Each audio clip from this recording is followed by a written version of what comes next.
بانتظار جودة.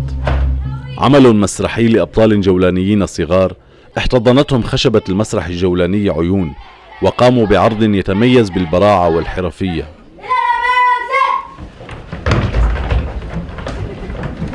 المسرحية تعالج قضايا إنسانية اجتماعية وسياسية يعاني منها المجتمع العربي عامة، وتحاكي واقعنا بأسلوب درامي كوميدي، مما أثار تفاعل الجمهور الغفير الذي حضر خصيصا ليشاهد العرض، رغم أن جزءا لا يستهان به حضره عدة مرات.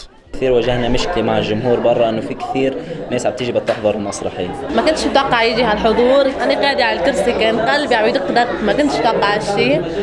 كيفت حسيت ردة فعل الجمهور كثير حلوة، كثير مبسوطين. المسرحية تروي قصة بيت أبو جودة الذي يفرض نظاما ذكوريا قمعي على بناته الثمانية، وهو ينتظر قدوم جودة الابن الذكر والذي لم يأتي بعد، حتى أنه يطلق على بناته أسماء ذكورية مثل علي وقاسم وسليم. بحب علي.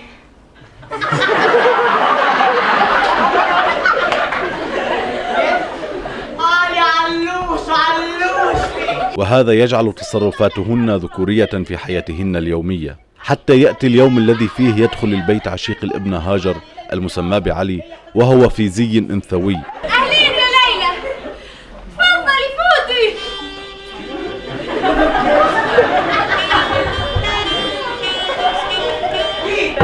أعطيني شطة ماء وخضرة. تفضلي. خلاص المباراة.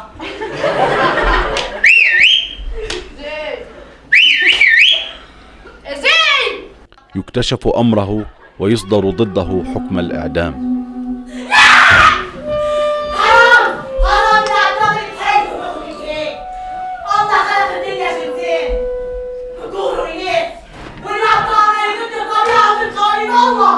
انتوا بيك اللي عامل لي حلو زي مصطلحات الدنيا. انطلقت المسرحية من فكرة بسيطة جدا، من المحتمل أن المجتمع العربي يعاني منها، أو لا أدري إذا كان لا يزال يعاني منها، وهي كثرة البنات في البيوت أو عدم وجود الذكر في البيت. الإناث أو البنات تعيشن هذه المأساة لأنهن مظلومات، والأب والأم يقومان بتربيتهم على أنهن ذكور.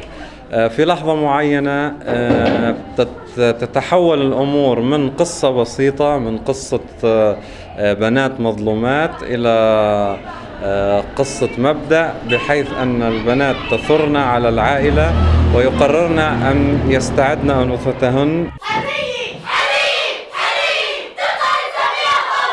طبعا يذكرنا بالأحداث السياسية التي تدور في الأقطار العربية، ولكن بقالب كوميدي ساخر، وتصر البنات على التمسك بالحرية واستعادة الهوية إلى بما معناها الانتماء إلى الذات. أنا مصيرنا ليس متعلقا بوجود جودة أو عدم وجوده. العمل يتسم بالجراءة والجدية، خاصة وأن ممثليه هم من الفتية والفتيات، من المحسوبين على ثورات الربيع العربي، حيث يطرح العمل قضية الثورات العربية، وإن كان ذلك يأتي تحت مسمى آخر، إلى أن عدوى الثورة والتغيير أصبحت حاجة ضرورية لخلق قوانين اجتماعية تحمي هوية وكرامة الإنسان العربي في وطنه.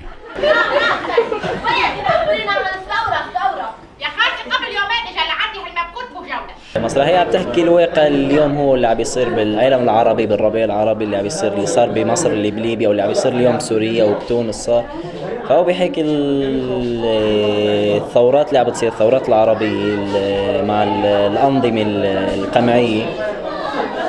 فهي المسرحية كثير بتحكي هالشي، يعني الثورات والحرية اللي عم بيطالب فيها الشعب. إن عشت فعش حرا أو مت كالأشجار وقوفا. تتراوح أعمار الممثلين بين 14 و19 عاما.